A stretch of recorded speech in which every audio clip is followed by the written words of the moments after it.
there's more responsibility, there's more compliance, there's more attention to well-being, quite rightly. But we've still got the same amount of time in the day. So with all of that complexity, where do you find the time if you can't build capacity? You're listening to Around the School Table, hosted by me, Steve Davis, and proudly powered by Zuno Suite. We'll be bringing together the many voices shaping primary and secondary education across Australia, from principals and teachers to education thought leaders and system innovators. Whether you're in the classroom, the staff room, or the boardroom, this is your podcast to be informed, inspired, and connected. Today on Around the School Table, we're joined by Stephanie Doyle, founder of the Conference Planners, an Australian company that specialises in designing and delivering high-impact conferences for education networks, peak bodies and school systems. Stephanie took over the business in 2015, building on a family history in event work and shifting the focus from logistics to meaningful professional learning experiences for educators and school leaders. Her team now works across government networks, multi-campus organisations and major expos such as EduTech, crafting events that go well beyond sit and listen to encourage collaboration, implementation and real change in schools. And in the conversation we're about to have, Stephanie is going to help principals and system leaders think differently about conferences, about why face-to-face matters in an age of infinite online information, how to design events that support emerging leaders as well as veterans, and what separates a truly valuable conference from one that's simply transactional. Stephanie, welcome to Around the School Table. Thank you. Good to be here. You've said before that your entry into conference planning was influenced heavily by your father. You were initially helping out at events before eventually seeing the broader opportunity in the industry. Can you take us back to some of those early experiences and share how they shaped your understanding of what makes a great conference? Sure. I mean, I'm a marketer by trade, so I've always been involved in events in some type of capacity. But around 10 to 12 years ago, I started to get involved when I would help my dad out. He had a large financial services practice and he would be an exhibitor at these types of education conferences. His business was focused on school principals and school leaders and helping them protect and grow their wealth. And that was when I first became aware of how different these conferences were within the education sector compared to the professional services sector, which is where I had sort of worked on my craft. And when there was an opportunity to purchase this business, or actually approach the people that were doing the majority of these conferences and see if they were interested in retiring early, I kind of leveraged my dad's relationship with the conference organizer and acquired the business. When you hear someone getting ready for a conference and they say, right, we've got a banner and we've got some brochures, does something inside you just die a little bit? Very much so, because there's a lack of strategy.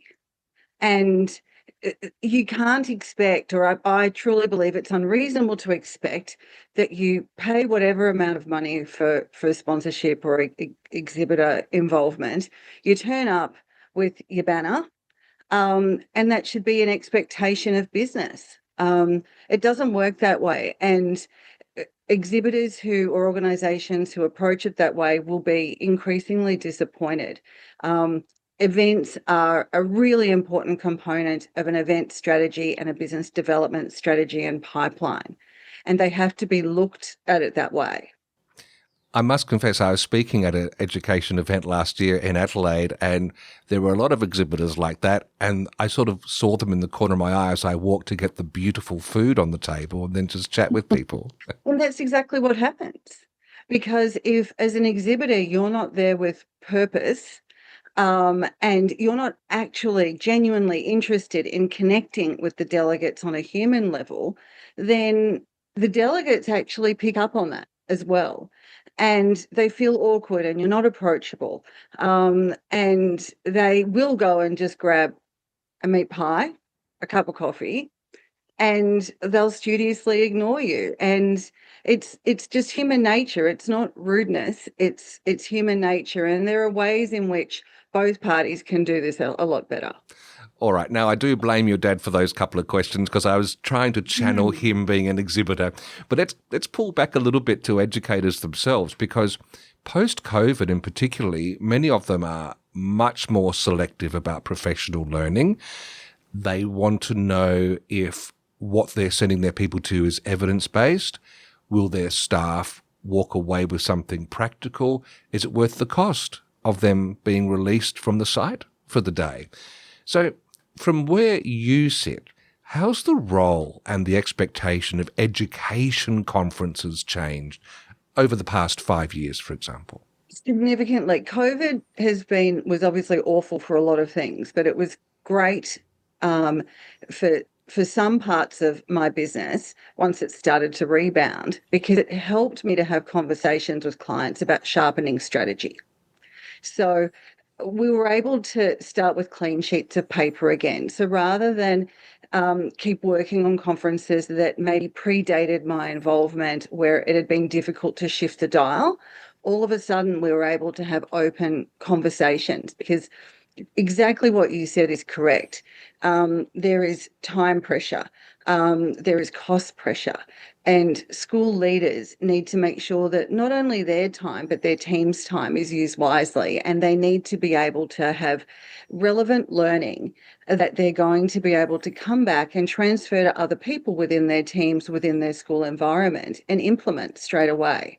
And COVID really enabled us to have those chats about purpose.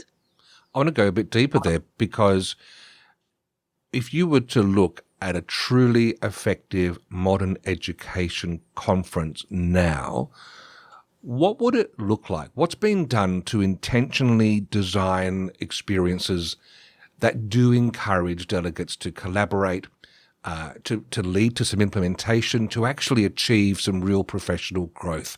What would we see that's different? Collaboration starts before the conference. It doesn't start when you walk in and sit down on the first day. And I think that's where a lot of people go wrong. They guess. They think they know what their attendees want, and that's not always the case. So I encourage engaging with your audience prior to the conference when you're still developing your program, so that your program is actually shaped around the needs of your attendees rather than the needs of the planning team, because the two don't always align. And in that way, when you then design your conference, which could include, some really challenging sort of provocations, it could include some really, really interesting panel discussions where panelists are it's deliberately structured for them to be vulnerable, which I think is another way to connect authentically with the other delegates in the room, especially if it's in a trusted sort of closed environment, more of a cohort that then you can actually make significant change. And then it's important to post-conference. I honestly don't care about surveys that say, do you like the food? I can tell if attendees like the food. It's a waste of delegates' time to answer surveys like that. I care about whether or not we delivered on the expectations that were set prior to the conference, what they actually learned, what the benefit was for attending, whether or not it links to that key question about whether or not it was worth their time and worth their money. They're the metrics that actually matter and that actually mean that you can change conferences to be an effective tool for both attendees and organisations that participate. I think that's what makes a panel worth listening to. If you are actually going to hear someone think in real time, not in a gotcha moment, but in a sense of true curiosity to explore perhaps an angle of an idea that they haven't explored before. I mean, that's worth money to be part of. listening to and being there. Absolutely. I mean, I think the conferences all have different purposes. But for the types of conferences I do, um, no one's really interested in sitting down all day and just listening to keynote after keynote, which tend to be quite cookie cutter and not tailored to the audience. Workshops can be great, but again, they need to be really tailored. So that they're relevant to the needs of the group, not just the sector. And there's a big difference between the two. But where the magic really happens is where you have those structured conversations and peer problem solving that keep awake at issues. I mean, we're talking about events for leaders who have a lot on their plate, who are time poor. So when they can be in a room for 2 days with people who do the same roles as them, who understand their pressures, then that's valuable time. And they don't want to sit and just listen to somebody. They actually want to solve problems. Now, there's another current here at a conference, especially an educational conference. For an experienced principal, it can be a bit like a reunion. You're getting together with others that you know, and it's kind of, this might be a bit unfair, but I get the sense it could be, for some people, a bit of downtime to catch up. If you're a principal, a new assistant principal even, I imagine it could be quite isolating because you don't have those go-to connections yet. So within a conference ecosystem, how does networking get set up and a community building aspect of a conference be put into place so that that doesn't happen? Really good question, because you're right. There are two groups of delegates at conferences, and some really look forward to the collegiality because they haven't had time to reconnect with the people that they already know, and this provides an opportunity for that, and it is a valuable part of the event. But for people who might be new leaders, or people who might be just new to this, it could be a network group. So they may, come from another part of the state or another part of the country, and they don't have those relationships. It can actually be quite an intimidating experience. So that again comes back to how you plan. Most of the work in a conference goes into it prior to the conference actually starting. So you need to understand your audience, and that's where your clients and the conversations you have with your clients become very valuable.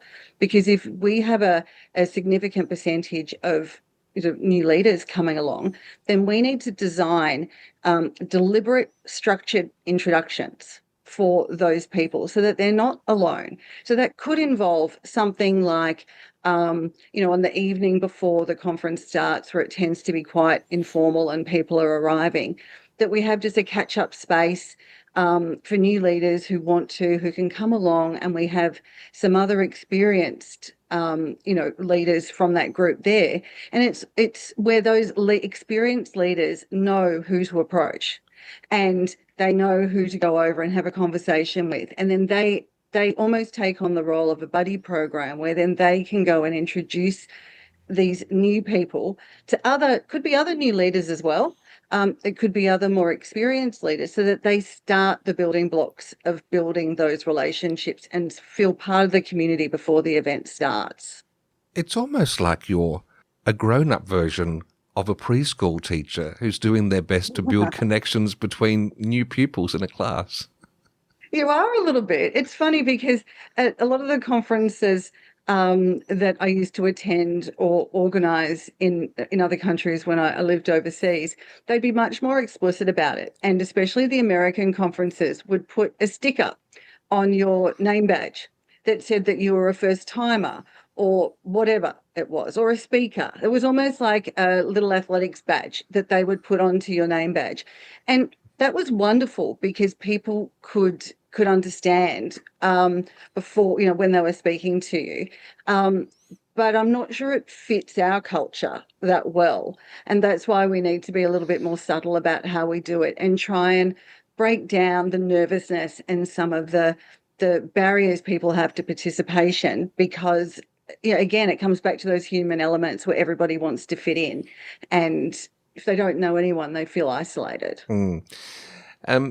You've actually been quoted as saying that schools today aren't just educational institutions, they're effectively businesses because leaders are managing HR, there's procurement, there's budgets, there's staffing pressures, compliance, etc.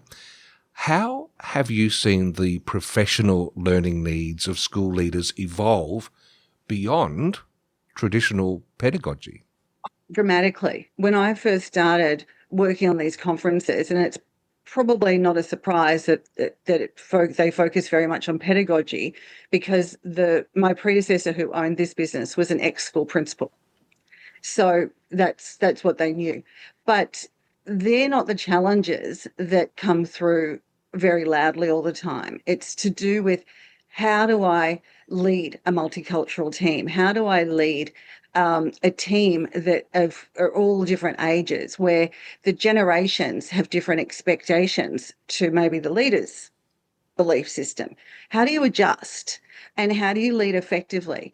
But pedagogy still has a role to play in that. It's not just about business skills, because if you're not a leader who's in the classroom anymore, and the vast majority aren't in the classroom, how do you connect with your team?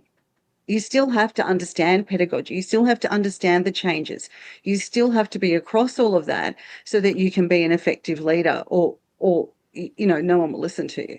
Can you think of an example of the rubber hitting the road in relation to that aspect? Absolutely. So lately, the focus within the Department of Education and what's happening in schools is explicit teaching. And explicit teaching was very sort of common practice many decades ago, and then the approach to teaching changed, and now it's back in a big way. So we've got principals and school leaders who weren't teachers using that model, but today's teachers have to use explicit teaching.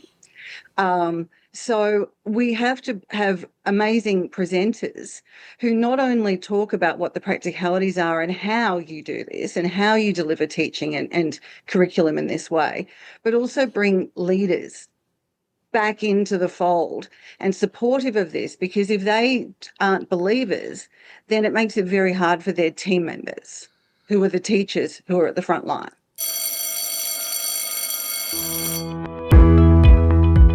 Dibbles gives teachers powerful insight into early literacy, but Student Maps helps turn that insight into action.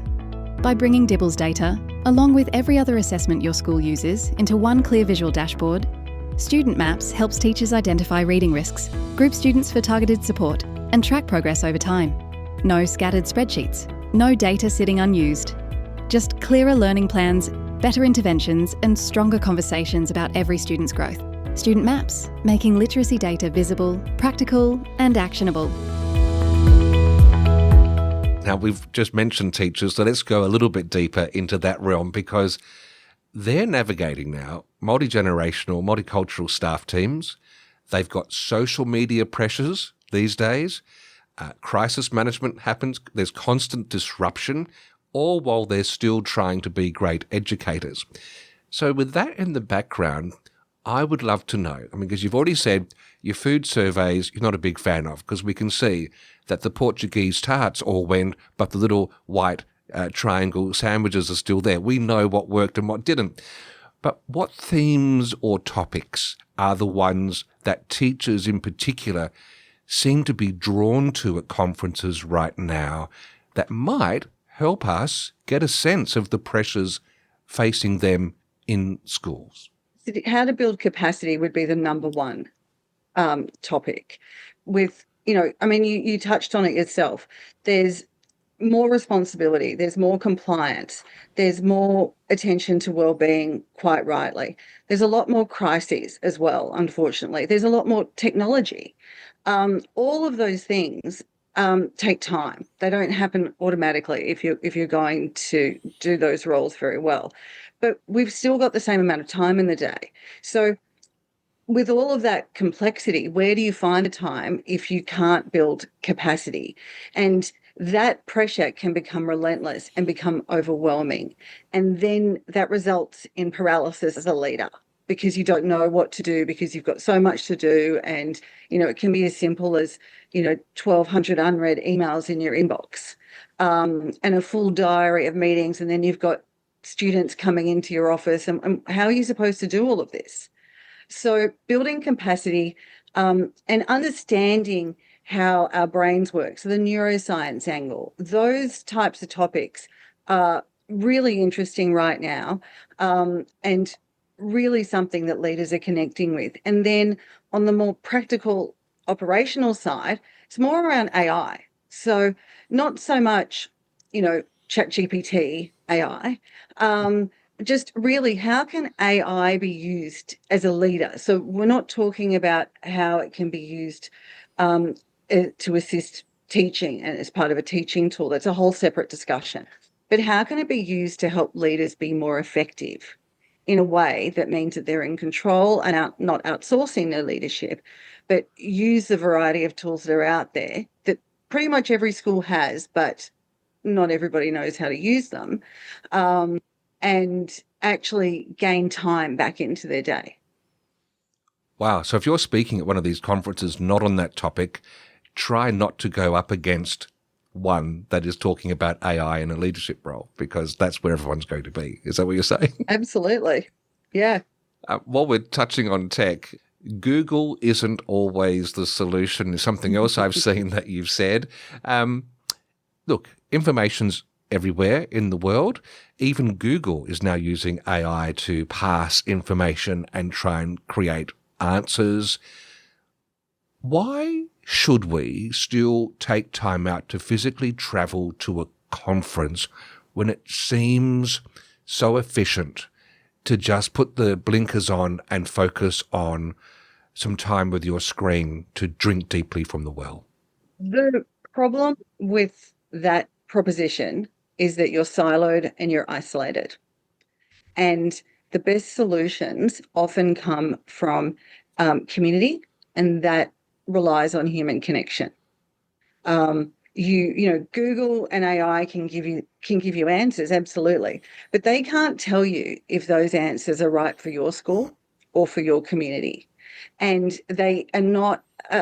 They don't replace human experience and lived experience. That's where these conferences also have another dimension. That's one of the most important takeaways that attendees have. It's the time to just sit down and put your head together. And it could be with a leader from another school, but it might also be with the leaders from your own schools, because often leadership teams attend as a group, and they don't have time to do that, where they can just sit there and plan and decompress and be away from the problems of what's happening in school every day. And that's what our delegates keep telling us, that busy leaders just never get permission to step out of the day-to-day and actually think and have the time and the permission to think. And the delegates, tell us that over and over again. And I recently ran a conference for the Whittlesea School Network leaders, and every single leader in the room said that the 2 days helped them reflect on the real challenges of leadership and gave them insights that they could take back to their school. They describe it as breathing space, time to connect, time to evaluate with like-minded people. And that's the type of feedback we get from our conferences, which is why they find them so valuable, which is why they want to keep coming back, and they put aside the budget and they put aside the time.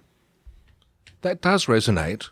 I mean, with a different hat on, I do a lot of theatre reviewing, and I've got a dear friend who comes with me, and the precious time is after the theatre, sitting down quietly, just checking things out. Did you see that? What did that do?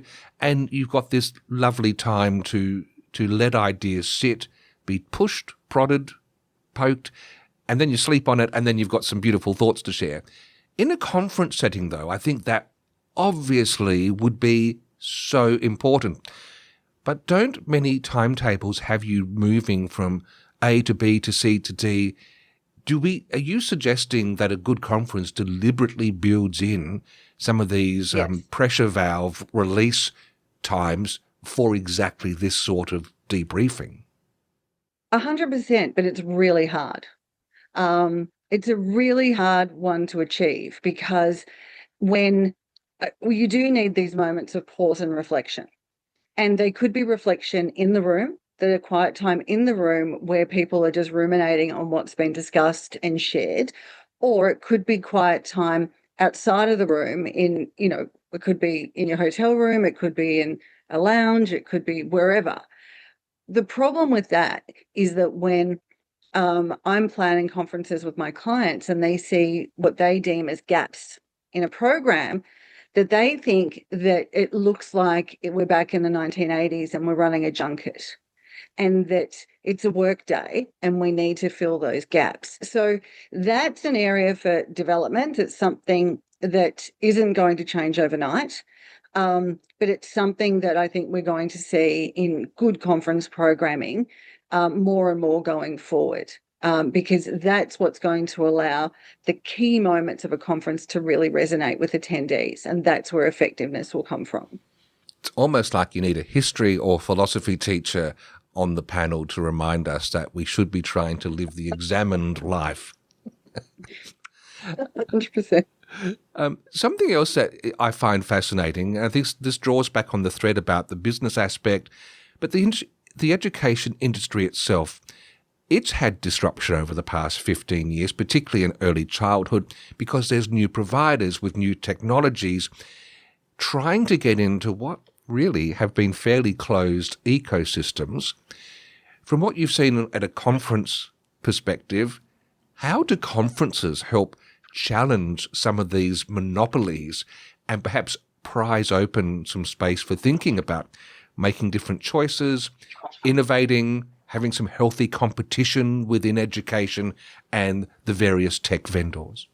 We all know that school leaders are extraordinarily time poor, and some of these monopolies exist purely because school leaders don't have the capacity, going back to our earlier discussion, to actually spend time finding out who else is in the market, who the competitors are, whether or not they're priced appropriately, whether or not the value they're receiving is appropriate, whether or not there's another business out there that's a better fit for them, or whether or not there are businesses that offer things that they don't even know exist that could materially change different things that operate within their school environment. That's another benefit of these conferences, being able to have a well-balanced exhibition that touches on the areas that we know that schools are interested in. And that comes back to my earlier point also about surveying. Relevance only comes from preparation. So we survey our attendees before we go to market for the commercial side of an event to find out what sort of industries they're actually interested in, because there is no point me signing up 3 businesses who are in a particular subsector if no one in that invitee group are actually interested in purchasing from them. That's a lose-lose for everybody. And that's not a successful outcome. But buying a booth is not a guarantee of generating business. And that's also where some of this sometimes falls down, because just like we need to have open-minded attendees who have got an inquiring mind and who are interested in seeing what's to offer, you also need organisations who are participating to be credible and engaged and be relevant and really be interested in what's happening in the school ecosystem at the moment.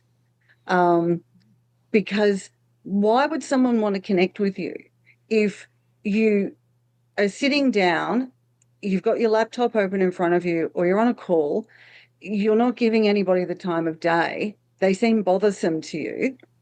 How are you ever going to convert that opportunity of having your target market in front of you if you show that you're disinterested? Or when someone asks you a question, your response is, I don't know, I just got told to be here this morning. It's not going to work. And it's obvious why it's not going to work. I must say, I loved school. I really loved school. So I think I'd be okay in that situation, but there's not everyone in those booths had a great experience. Do you think being in front of principals and school leaders can be a bit intimidating for some of them?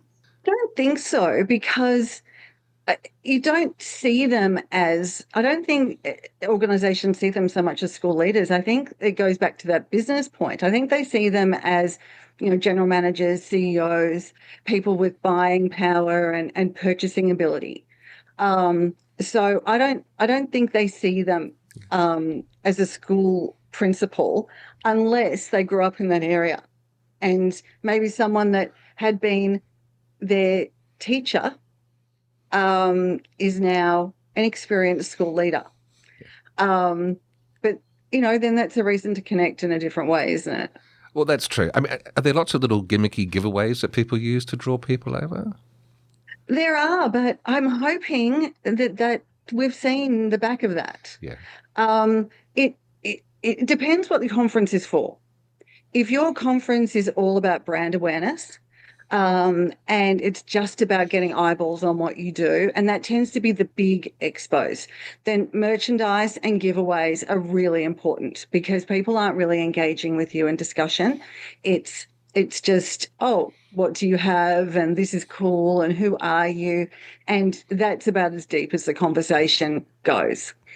When you're at the sort of conferences that we do, where we deliberately keep exhibitor numbers low, and there really is a focus on conversation and engagement, giveaways are neither here nor there. What's really important is that you have credible people representing your business who can actually ask the right questions, who can have a good conversation, and then who see this as a way to qualify potential opportunities, and to take that next step forward quite significantly post-conference. There's a curiosity within me to see if there's a Pavlov's dog reaction we could get. Teachers or principals walking past and you put your hand up, do they stop and say yes? Yes, they do. Oh. No, they do. And it reminds me of an exhibitor that came to a few conferences a few years ago, and he would do outdoor education for primary schools. And whilst everybody else is dressed in business casual, he's dressed up like he's a highlighter.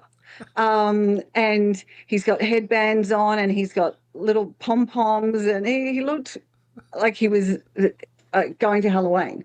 But it was so effective, because every time someone would walk past, he would jump out at them and do these sorts of things. Yes. Everyone stopped. And he had the most amazing conversations and such a good engagement rate, because he was novel and he was different. And, I'm by no means suggesting that everybody does that, but there are different ways to engage. Some exhibitors will have a spinning wheel. Everyone likes to have, a game of chance. It's also fun if you can connect that to maybe something that these school leaders find valuable. So instead of maybe winning a prize for yourself, maybe it's a donation that goes to a really great school charity. Then you can get engagement and you can get connection on values at the same time. Wow. Now, Stephanie, let's draw this to a close now, because not all conferences are built the same. You work across a lot of different places, government school networks, internal multi-campus conferences, peak bodies. Can you leave us with some thoughts so we understand your world a bit more? How do you adapt a conference depending on the audience and the objective, and in a way that does separate it from being valuable to being transactional? I mean, you have touched on some of this thus far, but can you draw this to a close for us with a few last things, as well as, is there anything you can do to make sure that conversations continue after the event? Thanks for having the last question be the hardest one. But you're right, it shouldn't be transactional. It's not about bums on seats. You're better off having less people and have the right discussions taking place and having more people at an event. But the key comes back to what I said at the very beginning. It's all about strategy. So you need to design your objectives at the beginning. You don't start conference planning by saying, oh, I heard this great speaker and we should get this speaker and we should do this and we should do that. You have to go to to first principles. You have to start saying, what's the purpose of this event? Why are we holding it? Who are we actually targeting in terms of the audience, and what do we want them to get out of this? Then you engage with your prospective audience. Then you build your program. Then you deliver your program. So you work backwards, in a sense. That's how you have innovation. That's how you have freshness with your conferences. And that's how you have conferences that people always look forward to. We also, I think, need to really work hard at becoming trusted advisors. And that's something that was drummed into me in my professional services days, that it's not just about being a conference organizer. It's about being someone who can help you when you've got a problem. I might not be able to solve the problem, but I might be able to connect you with someone who's got great experience who could help you with that problem as well. And once you build up that trusted base, then you can have these discussions about strategy far more effectively, because you are trusted and you're not just seen as someone who is a logistics person who implements, which is what a lot of conference organisers are perceived as. We're a lot more than that. Final thought on location. Is it best to be in a beautiful place where you can take long strolls with palm trees, or is it better to be in a really industrial place so there's no temptation to leave the conference venue? Actually, you want a hybrid. So what you want, and again, it comes back to what type of conference we're talking about, but if we're focusing on leaders, you actually do need a beautiful space where you've actually got space, and where, because you're programming in some downtime, that there actually is something that people can do. And some people do like those long walks. Other people like to hit the gym. But what you don't want is to have that beautiful location in the middle of a busy shopping strip, because there are natural temptations that occur there. And you will end up losing 3/4 of your audience, regardless of how great your program is, because they haven't had time to go to the shops for a while, or they head down there, or maybe it could have been, maybe there's a great footy match on that night, so instead of coming to the conference dinner, they head off down the road. So location is a very deliberate choice. Are you allowed to enact detention on such people and force them in the room? Right. In my early days, I think I stood outside. I'm like, why are you leaving? What are you doing? You need to be in the room. That wasn't overly popular for obvious reasons. So I learned very quickly that if you have great speakers at different parts of your program, then that's going to keep people in the room. And if you organise things properly, then no one actually wants to leave. Stephanie Doyle from the Conference Planners, thank you very much for joining me around the school table. Thank you so much. Appreciate it.